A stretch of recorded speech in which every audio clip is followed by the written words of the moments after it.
So our next speaker is Bruce Pitt Payne. Bruce is a former RCMP interview specialist, licensed private investigator, and national instructor in evidence-based trauma-informed interviewing. Bruce's presentation is entitled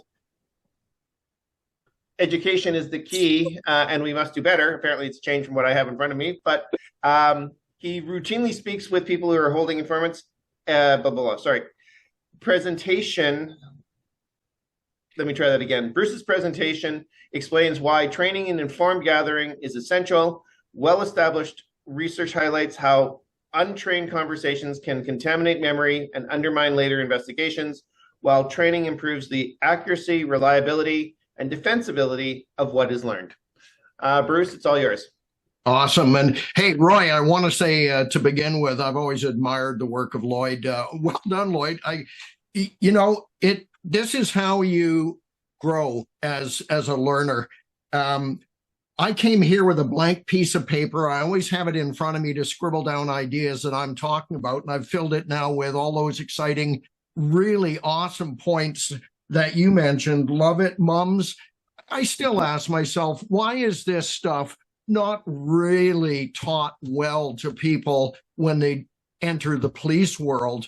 And I'm going to suggest that the security crew here that's watching just got an advanced, yet very easy to understand, meaningful, valuable lesson today from Lloyd. So excellent. Thanks for teaching me again here, Lloyd. I appreciate it. So it doesn't matter what you do, it's that you do it properly. And in order to do that, let's now move to my top slide. It's probably not just training, it's actually education. This is why I became Lloyd sort of alluded to the way the police are trying to professionalize, and I totally agree. Education is part of the key, and it doesn't mean that you need to be a Rhodes Scholar and go to Cambridge and get a degree in philosophy. It's that you learn enough to understand why you do certain things a certain way in the best interest of an investigation. And education is important, and we can and we do have to do better. So I'm going to give a very brief talk today. Probably many of you that know me know that you won't believe that I can limit myself to 15 or 20 minutes, but we're going to do our best. And at the end of the day, Roy has the golden buzzer, and he can just shut me off, just like in a political debate, or at least how it should be. So here we go. Let's talk about you guys, because this is what it's all about. And I do want to mention that I was a security professional. I don't know if I could call myself professional. I was clueless. I got sent out there. I did store detective work, the LPO stuff. I did static guard stuff, and nobody told me what to do. They just gave me a uniform and said, go and figure this out yourself. Luckily, I've always sort of force-fed myself on how to do things, and I had brothers in the various police forces at the time, and I was able to feed off them. So I was in security, okay? And then I became a police officer, and then after retirement in 2017, I became a PI. And in each of these roles, when I moved from one to the other, I had to relearn my craft. It is not going to be the same. So I want you to think of nuance. I want you to think of the term "that depends" for everything that you hear today, okay? Because there will be no cookie cutter approach to doing anything, but I just want to throw some ideas at you, because that's how we move on, and that's what I'm going to do today. So here's some of the things that happen in the real world. You have children in malls that get lost. Somebody has to find them. In order to do that, you need information, and you need accurate information. You could have shoplifting. You could have mischief or damage to property. Again, if you want to find out what happened, you need to get reliable, relevant, complete information from human beings. Many people think that it's all about the physical evidence. But I'm going to tell you, I have yet, even on a sex crime, to see a sperm take the stand and explain its value and relevance to a judge. Lloyd, you may have spoken to sperms. I don't know. I've never seen it happen. So even with the physical evidence, you need a multitude of people involved to explain what the relevance is. You can get robberies. What is the link between all of these events I've shown? Security. You're probably going to be the first responder to this. And this is why I actually do consider it may happen eventually with more of the professionalism route, where you will be deemed a certain first responder, as the police and paramedics and fire and other people. But as far as physical presence, you're there. So that's why you've got to, I think, follow what the police, or not the police, what actually some activists are trying to do, usually ex-police, to get the police professionalized. So in the eyes of the public, you have more respect. I respect you. Anybody that deals with you that is a cop probably respects you, or they should, but the public might not, because they don't understand what you do. Okay, so here's what we're going to cover off today here. We're going to talk about the goals of an interview. If you don't have goals for something, you will never know if you achieved it, which kind of defeats the point of doing it. Okay, I want to go over very quickly. I'm going to identify outdated and improper interview techniques, and then we're going to talk about what training and education would look like. And this is me just being Bruce, throwing stuff against a wall and seeing what is going to stick. The goals of an interview are, it's simple. Let's not make it complicated. It is simply to get information that is complete and reliable. You want high quality and high quantity, because if you don't have that, you're not going to be able to figure out if it's reliable or not, and what you can use it for. The other beautiful thing is it commits a person to an account. Now, I am not here today to say that all security professionals must become professional top-tier interviewers. I'm going to suggest that at a bare minimum, it'll be what I recommended when I was in a position of teaching for the RCMP, and I went to revise the RCMP Academy, their interviewing technique. I said the new police officer needs to know enough so they don't destroy an investigation that might go past them. Now, I know that may sound a little horrible, but you've got to learn in chunks. So to begin with, we want to at least get information and commit a person to account. If you are the first person that talks to somebody, you might not have a recording device on, you might not think it's an interview, but you're still getting information. And you might learn something that is integral to finding that child, to solving that robbery. It might not be done by you, the full investigation, but that information in the hands of a police officer, if not contaminated, if the value is not decreased, you could end up being the hero of the day. So it is very important that we consider that conversation as an interview. Okay, I want to show you a few things that we're fighting against still. This is one from the United States. This is a guy in 2024, not too long ago, okay, who, I can't remember the little city outside Los Angeles somewhere, or it's down in California. This fellow, the one opposite the two interrogators, Mr. Perez, went to the police station to report that his dad was missing. He lived with his dad. His dad's not there. Shortly after the interview started, they started treating him as a suspect because they had the preconceived idea, probably from previous experience with people, that he was trying to lay track after killing his dad. Now, they had no evidence of this, but they actually started an interrogation accusing him of murdering his dad. Now, let's watch this, and I just want you to breathe and just let it soak in, and I want you to get a feeling about what's going on. Here we go. Murdered your dad? No, I did Yes, you not. did. No. Yeah. Yes. Daddy's dead because of you. No. Yes. Not only that, but poor Morgan here. Margot. Sorry. Margot had to witness it. Yeah. I walked through the blood. Yeah. No. Yeah. Yes. No. Yeah. Yes. The psychological effects of hours of grilling take their toll.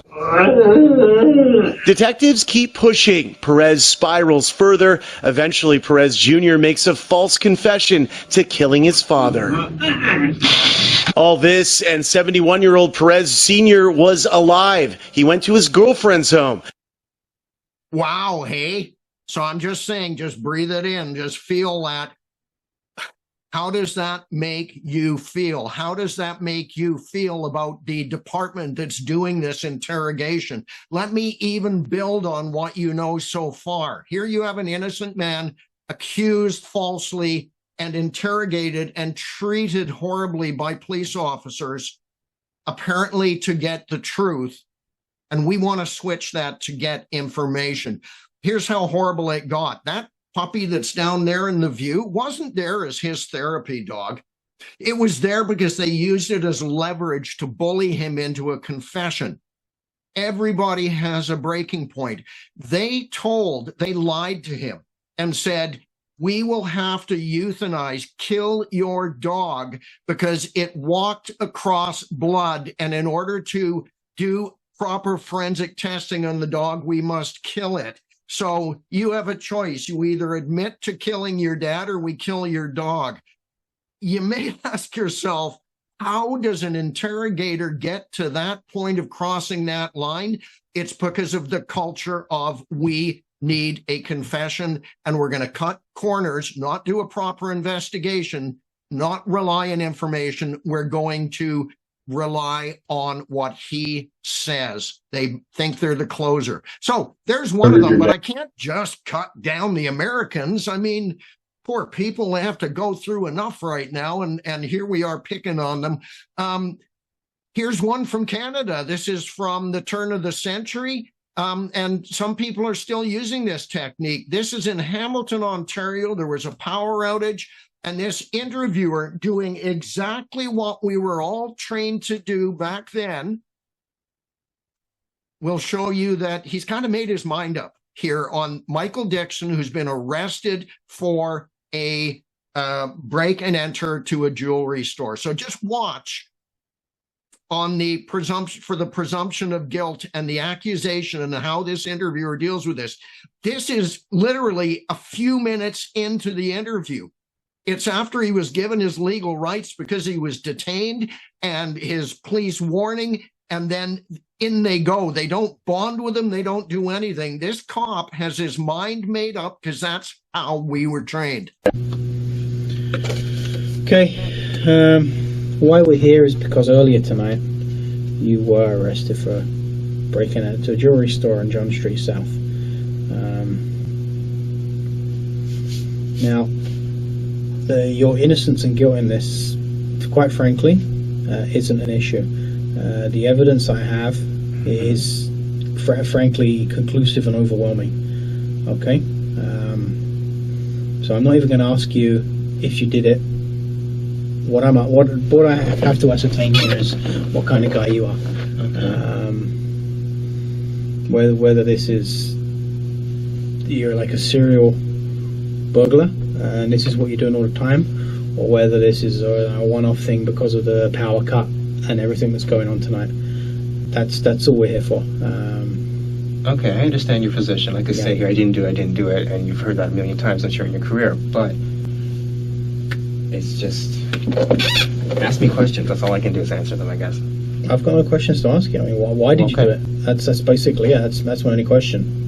Coming from that position, and since I'm saying I didn't do it, I really don't have an answer for you except to say I didn't do it. Well, I guess we haven't really got a great amount of talking about. Yeah, it's like I said, whether you did it or not isn't up for the discussion. Okay, well, it's really not. There's a number of witnesses. Great. One of whom had a video camera. Perfect. Yeah. Okay then. Well, that's relieving. That's relieving, to be quite honest. Yeah. So view the video camera. Okay. So before we go on to this next one, again, I want you to soak it in. I want you to think, who is controlling the flow of information, or who is deciding the course of that interview? And the reason I'm asking that is, are you picking up that it's all about the interviewer? It's not about getting information. It's about convincing this fellow that they know he did it, so he should fess up. Okay? This accused person said numerous times, I didn't do it, I didn't do it, I didn't do it. And the logical way of dealing with it, according to the more science-based techniques, would say, well, he's saying how he wants to be heard, so why don't we say, well, you didn't do it, tell us what you were doing, and getting information as opposed to some sort of disclosure or confession.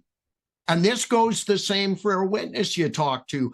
Stick to finding what they want to tell us and how they want to tell us. And if we get detail, we can figure out the reliability later on in the investigation. But if you try to force feed them into disclosure, you might get a disclosure even from a victim that isn't necessarily true. So it's all about information, not even the truth. Truth is very subjective. Truth is confusing. I can watch the same event as you, and we might all have our different version of the truth because of the way we were brought up and our biases and stereotypes and prejudices. Having said that, the information may be the same if that's what we stick to. Now, this one here, I'm going to go to a certain part, and I want you to watch it. I told you when I came in here that I'm basically world-renowned. His name is John Norman. And essentially with footwear impressions, you're in a situation where you're pretty much in the area of fingerprints, okay? And essentially what we're talking about here is, especially when you start adding in other pieces of information that support an investigative position, okay? This is a photocopy of the boot that you took off your foot just a little while ago, okay? Now, I'm not an expert in footwear impressions, so I rely on the experts. Footwear impressions are very much like fingerprint comparisons, okay? You take a look at this print, and again, this is one print. This person walked through, there's several different prints to compare, so we're going to get features off of one print to compare, features off another print to compare. These are identical. Okay, so I want to stop there. It's a short clip. I also want to throw in here very clearly, the officers doing this were trained that this was okay. It's just that it isn't anymore. What just happened here, and you may be familiar with the case, you may not, this is a murder investigation where this colonel was a suspect only at the time of this interview. They wanted a confession. They just lied about physical evidence. They fabricated the evidence. Yes, they had a footwear impression in the dirt at the disappeared girl's residence, and they had Russell Williams' footprint from the interview, but no expert looked at it. The interviewers drew their own chart to make it look like an expert evaluated it and said there was a match. Fabricated evidence, one of the largest causes of false confessions that we know of. So there's one of the things you're going to see in the list that we're going to very quickly go through now to show what the danger zones are. So I think you've seen, if we're confession-oriented or disclosure-oriented as opposed to information-seeking, we're going to have problems. We've got to change course of this ship. Confrontational approach, that's if you're yelling at people. You know what? We've got pretty good at that because it looks horrible, especially if video recorded. But there's still an accusatory approach where you're explicitly or implicitly saying, we believe you did it, okay? And that could lead somebody to giving a false confession, or in Canada, something that is equally as bad, an involuntary or unreliable confession. Presumption of guilt. I think we've seen that already. We got to get rid of it. Fabricated evidence. In 2 interviews that I've shown you, we've got all of these in there. Here's my pet peeve. Listen, if you're going to try and detect deception, and I don't care how many courses you've taken, if you think you can do it better than the flip of a coin chance, then you're absolutely brilliant, because the research over and over and over again has said it's no better than flipping a coin. So with the inherent bias that comes with flipping the coin and coming up with an answer is in your mind, it isn't worth the danger of doing that. So we look at body language, but we only look at the body language to tell us if there was processing, because then we can ask more questions and dig a little deeper. So I think you would agree that in both those interviews, one of the dangers was that the interviewers were focused on their agenda, what they wanted to happen, not on what the interviewee was willing to say. Ignoring the law. I think you would agree that what we've seen in just two examples are interviewers who either inadvertently, through ignorance or possibly through choice, were taking away the voluntariness from the interviewee, taking away the choice whether to say anything or what to say. And that is a definition of oppression under many court cases, such as the Oikel decision. Rights to counsel. We've got to talk about the law, because I still have people in the security industry or the PI industry, if they're interviewing people, if they're respondents or suspects, they are giving them rights to counsel. Folks, if you're not a member in a position where you are sort of state anointed, you work for the government, such as a police officer, or you're hired doing security for a government capacity, then you don't have to give rights to counsel. You don't do things just because you feel like it or because it looks good on TV.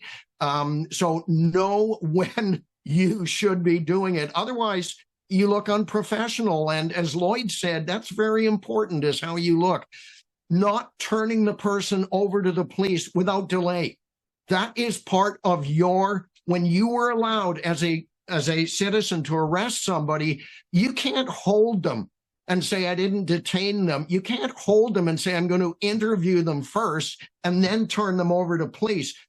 You must be calling the police right away and somehow turning them over, or you are actually, in a sense, going against the procedural justice and possibly holding that person against their will. Some of the things that we will see still is on courses stopping denials. Why would we want to stop a denial? We saw Michael Dixon in the Hamilton case, the jewelry store break-in, where he said, I didn't do it, I didn't do it, I didn't do it. And what we were taught, and people are still taught, is just very politely say, listen, we're past that, stop denying. Well, folks, if they're denying and say I didn't do it, number one is they could be telling the truth. And it is our job to find information from them that could exonerate them. Now, also, if we stop that denial, we're stopping information. Even saying no or I didn't do it is information. And what we want to do is thank them and encourage them, motivate them to give us more detail. So it's kind of turned on its head the way we do this. We're letting them lead the charge as opposed to us. Using minimization or maximization themes. In the Michael Dixon situation, I just want to know the why. I know that you did do it, so I want to know if you're a serial burglar or you just did it because of the power cut, or whether you planned this murder or was it something that just happened in the heat of the moment. We have to be very careful, because these may generate or lead to false confessions as well. And I'm going to say, folks, failure to record the interview, what you do, the wording you use with somebody before even the police gets involved, could be very important later in an interview.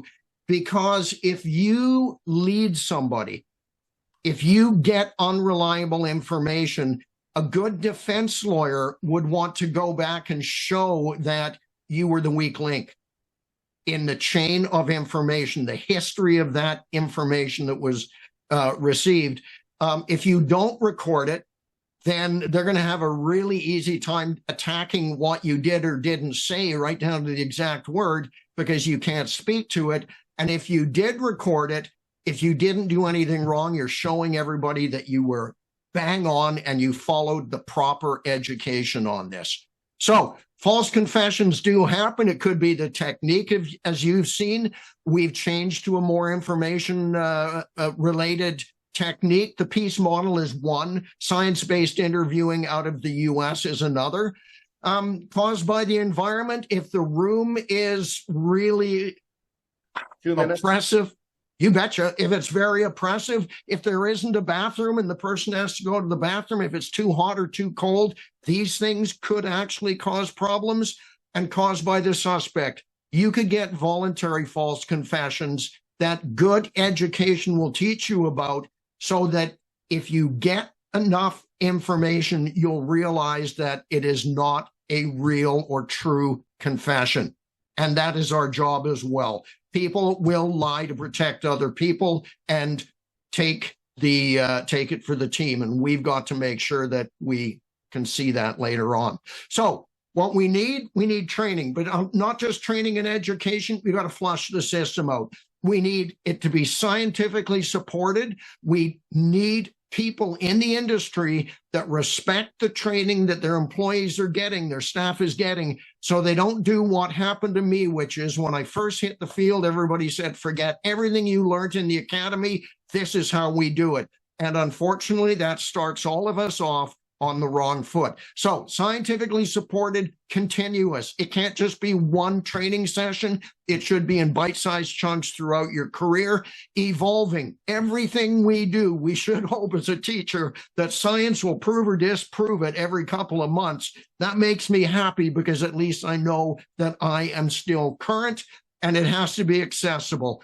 If somebody is working all the time and is not given the time to do that training, what's the point in even pretending that we're trying to fix the system? So we got to know about the science, and we got to know about the law, and that takes education and then training so that we can put it all together.